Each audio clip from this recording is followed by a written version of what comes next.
Have you ever bought something with a loan, made a few payments, and then realized, wait a minute, I still owe the same amount?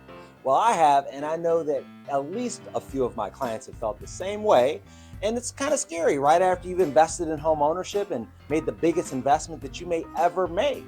But have no fear. I'm here to reassure you that your payments were made and accounted for. And by the way, if I wasn't here to reassure you that your payments were accounted for and made, your mortgage company will. That is for sure. Someone once said, when you think that in the world nobody cares about you, try missing a few mortgage payments, and you'll find out quickly that people do care.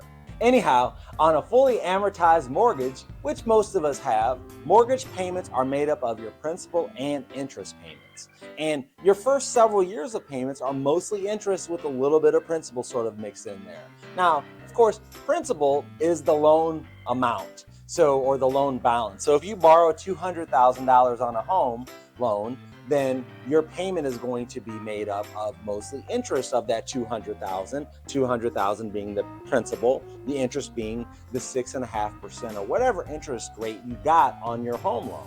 So every month, the amount of interest that you pay diminishes and the amount of principal that you pay increases. Some payments also include real estate and property taxes. And when I say some payments, I'm talking about depending on how your loan is set up, because you may have a principal, interest, taxes, and insurance payment, PITI, where those things are escrowed. So each month, the bank is going to be, or your lender is collecting 1/12 of the amount of your homeowner's insurance, and then they're paying the insurance bill at the end of the year.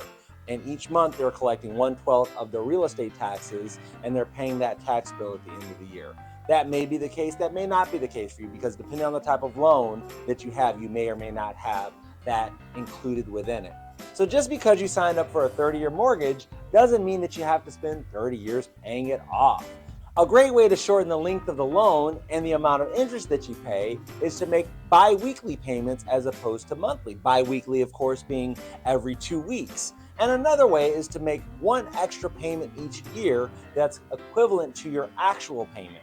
Now, setting up your monthly payment for 1/12 more each month will get you there without the pain of having to make a double payment 1 month out of the year. And if you have a bi-weekly payment that you're making, set that up for 1/24 each payment, and that's going to get you there. And by implementing these strategies, you're going to cut 10 to 15 years off of a 30-year mortgage. So I would encourage you to take advantage of that opportunity.